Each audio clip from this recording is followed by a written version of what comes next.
안녕하세요. 엄마는 영어 교사입니다. 오늘은 엄마표 영어의 5번째 시간 잠수내 영어에 대한 이야기를 해보려고 합니다.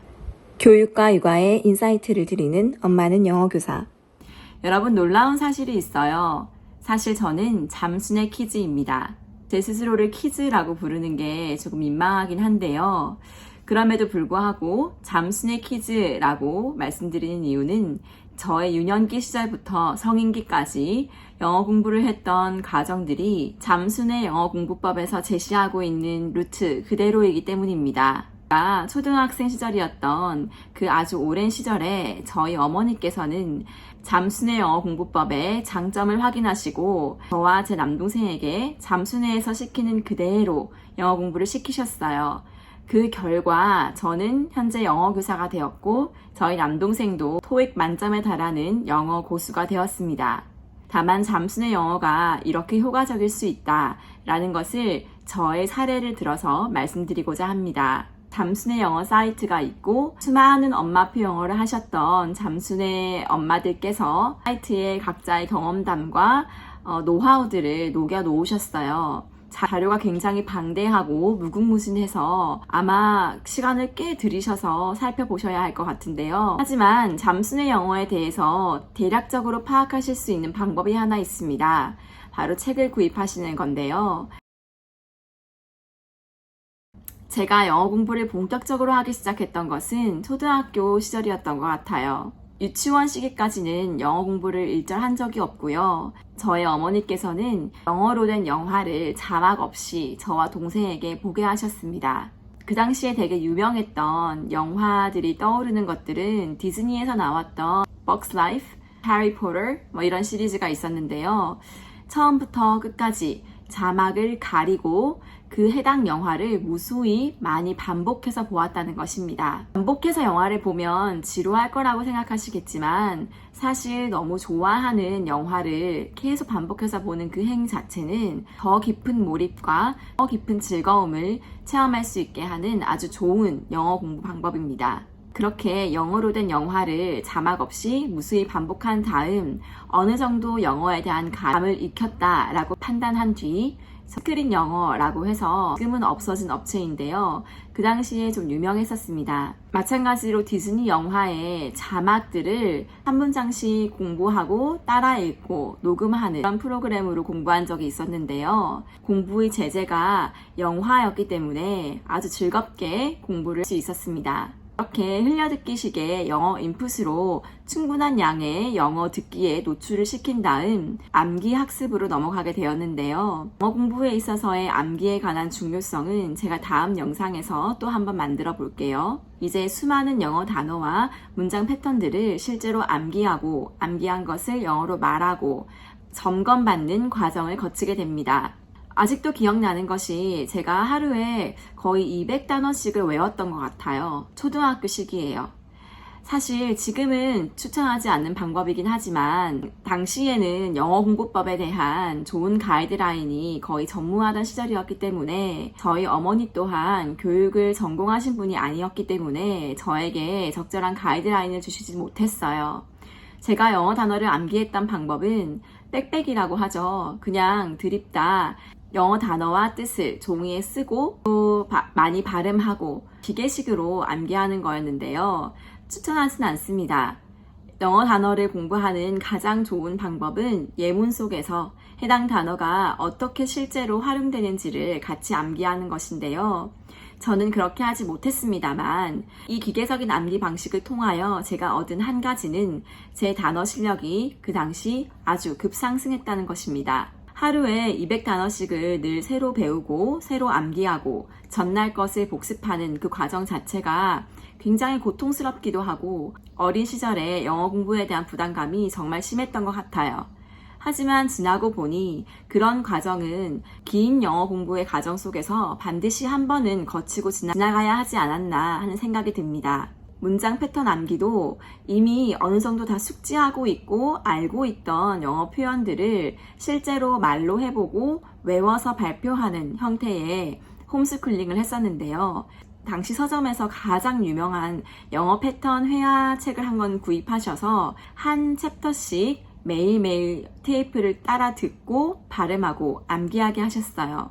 마찬가지로 쉽지 않았지만 그래도 저희가 해낼 수 있었던 이유는 초등학생이었음에도 불구하고 이미 그 전에 몇 년간의 듣기 인풋이 충분히 쌓여 있었기 때문에 해당 패턴 문장을 외우지는 못하겠지만 거의 다 이해할 수 있는 수준의 영어 실력을 갖추고 있었기 때문입니다. 듣기 인풋도 어느 정도 진행되었고 단어와 문장 패턴 암기를 통해서 이제 영어에 대한 자신감도 충분히 얻었어요. 그 다음으로 저희가 진행했던 방법은 지금 현재 집중 듣기라고 해서 엄마표 영어에서 많이들 활용하고 계신 방법인데요. 영어 원서를 펼치고 오디오 CD를 들으면서 CD에서 흘러나오는 성우의 목소리와 영어책의 글자를 조합하여 해당 언어가 어떻게 실제로 발음되는지, 억양은 어떤지, 어떤 뉘앙스를 가지고 있는지, 모르는 단어가 있을지라도 문맥 속에서 어떻게 그 단어의 뜻을 파악하는지 등을 훈련하는 연습을 했었습니다. 제가 처음으로 집중 듣기를 연습했던 책은 역시나 그 당시에 메가 히트를 쳤었던 해리포터 원서 시리즈이고요. 너무 많이 들어서 거의 다 외우다시피 할 정도로 굉장히 많이 반복했던 기억이 납니다. 물론 지금은 다 까먹어서 기억이 나지 않지만요. 저와 남동생이 한글책으로 이미 굉장히 몰입을 했던 소설책이기 때문에 내용을 거의 다 알고 있었고 선택하게 된 것 같아요. 이 집중 듣기에 대해서도 다음 영상에서 한번 다뤄볼게요. 제가 지금까지 간략하게 말씀드렸던 영화를 자막 없이 보는 것, 즉 영어 흘려듣기, 그리고 문장 패턴 암기, 그리고 집중 듣기, 이런 것들은 사실 잠수의 영어에서 표방하고 있는 영어 방법과 거의 90% 일치합니다. 한 가지 일치하지 않는 점은 영어 독서를 하는 것이었는데요. 저와 남동생은 학창시절 때 영어 독서를 많이 하지 못했습니다. 그 점이 지금 성인기가 되어서도 굉장히 아쉬운 부분인데요. 영어 독서를 해야만 고급 단계로 뛰어넘어질 수 있는 것 같아요. 그 간극을 메꾸기 위해서 성인기가 되어서 영자신문을 읽고 해석하고 요약하고 발표하고 이런 저만의 방법들을 썼지만 돌고 돌아서 결국 이것이 영어 공부의 정석이구나 라고 느꼈던 방법은 바로 영어 독서입니다. 교육과 육아에 인사이트를 드리는 엄마는 영어교사. 영어 독서를 제외한 거의 모든 과정은 잠수의 영어식과 동일했기 때문에 어느 날 제가 어머니에게 이렇게 물어본 적이 있어요. 엄마, 제가 저희 자녀들을 가르치면서 잠수의 영어 공부법으로 가르치려고 하는데 책을 보니까 내가 어렸을 때 공부했던 그 방법 거의 그대로더라. 그래서 엄마 혹시 그때 잠수의 영어 했었어? 라고 물어보니까 저희 어머니가 그랬다고 하시더라고요. 굉장히 놀라웠습니다. 그 당시에는 잠수의 영어가 유명하지 않았던 시절이고 굉장히 초창기였기 때문에 정보도 제한적이었어요. 저희 어머니의 선견지명에 정말 감사하고 놀라움을 금치 못하는데요. 잠수의 영어를 반드시 해야만 한다 라고 말씀드리는 건 아닙니다. 다만 잠수의 영어를 고려하고 계신 분들이 계시다면 저와 남동생이 어느 정도 영어 공부에서 커다란 혜택을 얻었다라는 정도의 증언을 해드릴 수 있을 것 같아요. 이런 저의 개인적인 경험을 바탕으로 저 또한 저희 자녀들에게 잠수의 영어를 시키고자 합니다. 엄마표 영어 공부법을 알려주시는 많은 분들이 계시죠. 가장 유명한 분들로는 새벽달림, 그리고 유튜브 영어 공부법으로 유명하신 현선의 아빠도 있고요. 그 외에도 제가 미처 알지 못하지만 훌륭한 교육법으로 가정에서 자녀들을 양육하고 계신 분들이 많습니다. 하지만 저는 제가 공부해왔던 방식 그대로 잠수내에서 저희 아이들을 키우고 가르칠 예정인데요. 현재 저희 아이들은 4세, 5세, 집중 듣기는 전혀 진행하고 있지 않습니다. 흘려듣기가 19.9%를 차지한다고 보시면 되고요. 하루에 한 권씩의 영어 독서를 하면서 영어 독서의 명맥만 아주 가늘게 유지하고 있다, 이렇게 보시면 될 것 같고요. 아이들이 한글을 익히고 알파벳을 조금 읽을 수 있는 나이가 되면 그 다음부터는 집중 듣기를 진행할 예정이에요. 이때 너무 좋은 점은 제가 학창시절이었을 때는 집중 듣기를 할 수 있는 방법이 굉장히 불편했어요. 오디오 CD도 활성화되지 않았던 시기라서 카세트 테이프를 틀어놓고 책을 실제로 펼쳐서 글자를 따라 읽는 그런 형태의 집중 듣기를 진행할 수밖에 없었는데요. 요즘은 집중 듣기를 원활하게 하는 아주 좋은 매체, 영어 온라인 도서관이 있습니다. 종류는 굉장히 많고요.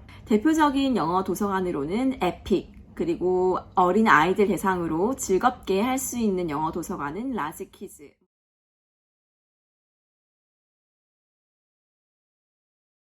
이런 것들을 통해서 아이에게 매일 하루에 10분, 20분 시간을 할애하셔서 집중 듣기를 해주시고 흘려듣기를 통한 영어 듣기 인풋을 많이 들려주신다면 제가 그랬던 것처럼 영어에 대한 감을 아이가 금방 잡을 수 있고 수많은 단어와 영어 문장과 패턴들을 아이가 몸으로 체득할 수 있을 거예요. 지금 현재 제가 잠수의 사이트를 활용하고 있는 방법은 한 가지입니다. 바로 책나무인데요. 이 책나무를 잘 활용하기 위해서는 도서관을 이용하는 것과 따로 분리해서 이야기할 수 없을 것 같아요.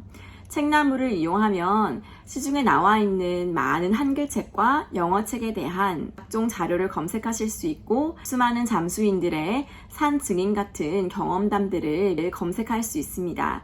내 아이의 취향에 맞는 책이 어떤 것이 있는지, 실제로 그 책을 읽혔던 사람들은 어떤 반응을 보였는지, 또 내 아이가 지금 영어 실력이 이런 단계인데 이럴 때는 어떤 책을 더 읽혀야 하는지, 이런 여러 가지 조언들을 오늘 소개해드렸던 잠수의 영어 사이트도 한번 들어가 보셔서 이것저것 클릭해 보시면 원하는 정보를 얻으실 수 있을 것 같습니다.